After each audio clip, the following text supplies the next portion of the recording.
This is TWiT. And one last piece of feedback from Liam, who writes, "Hi, Steve. After seeing popular Twitch streamer, the Primogen, try and struggle to complete a LEET code question in assembly, it made me wonder. Given his skills with current popular languages such as Rust, Golang, Zig, etc., he still found it difficult to write assembly. Yeah. With your skills in writing assembly, would you ever consider trying some of these new languages and their associated features?" Sure. He says, Steve's going to write something in Zig. Yeah, sure. I don't even know. I never even heard of Zig. Oh, that's funny. He said Rust in particular has such a multi-paradigm mishmash of concepts that it's become a favorite. Kind regards, Liam. Okay, so when I need to, I can and have written code in many different languages.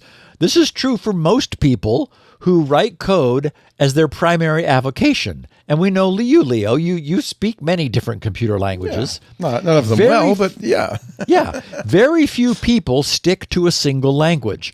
You know, in order to get the things done that I need to get done, I've written code recently in PHP, .NET, C, C++, and Perl.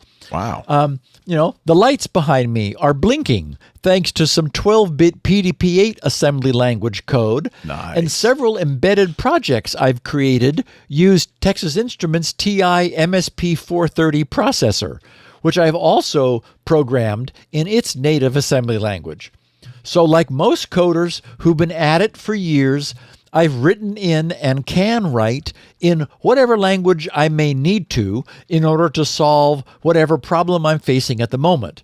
But also, like most coders, there is one particular language that I prefer, where I'm most fluent and most comfortable and never need to stop to wonder how to do something.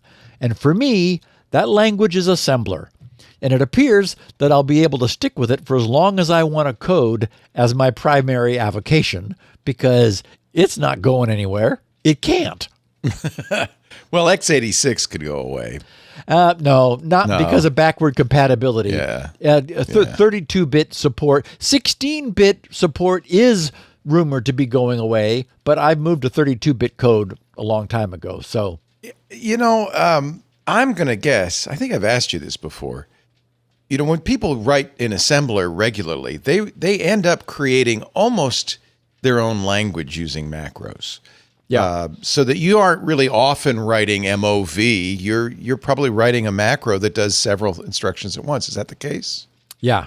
I have macros like if true, if false. Right. I have one. I have one that is move MOV because Intel will not allow you to move between memory locations. You have to go through a register. You go to a register, then to the memory location. And so move, it is a 3-argument macro where I give it the intermediate register that I want to use. My point And being, I even have one called Poopop, P-U-P-O-P. yeah. What does that do? And it is just a push followed by a pop. Oh, push and a pop. So Poopop will do what move does, but Right. not use an intermediate register. It uses the stack as the intermediate. Poop-pop.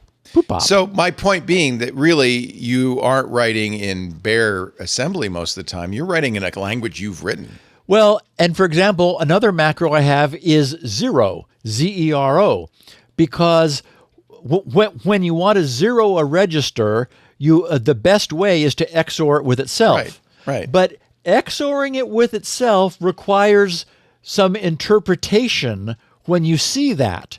Zero says what I'm intending. That is why I'm doing the XOR. Your code is clearer because of it. Exactly. Yes. Same instruction, but because what I realized as I programmed more, I'm writing for myself.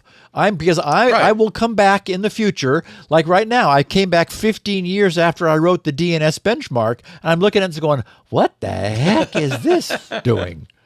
I think this is really an important lesson. I think anybody who codes a lot in a particular language ends up, I think, if it's a good language, customizing it. All the languages I use, including Lisp and Racket and Scheme and so forth, really use macros to be what they call a domain-specific language, or DSL. Well, and I think that makes sense. When you take the whole object-oriented concept, you're able to package, to overload operators Right. with specific domain-specific knowledge, so you can add two things, and the object you've overridden the add function in order to understand how to add these two objects, Right. which of course makes it impenetrable for To somebody everybody who's else. Yes, Yeah. and this also is a little bit of the danger of that. Is it's possible for designers to become over enamored with Right. the idea of creating their own domain language. They never get around to solving the problem. Right. They're having too much fun solving the meta problem. That's why I like being a hobbyist coder. I don't have to worry about productivity at all. But I think that's an important thing to understand why you use assembler. It fits you like a glove. It is an old shoe that you've made work It's perfectly so for comfortable. you. Yeah. Yes. Yeah, I love that. That's something to aspire to for all of us. Hey, it's Leo Laporte. I hope you've enjoyed this little snippet from Security Now. If you want the whole show, you can get it at our website, twit.tv/SN. Of course, you can subscribe to Security Now on your favorite podcast, or just click one of the links below.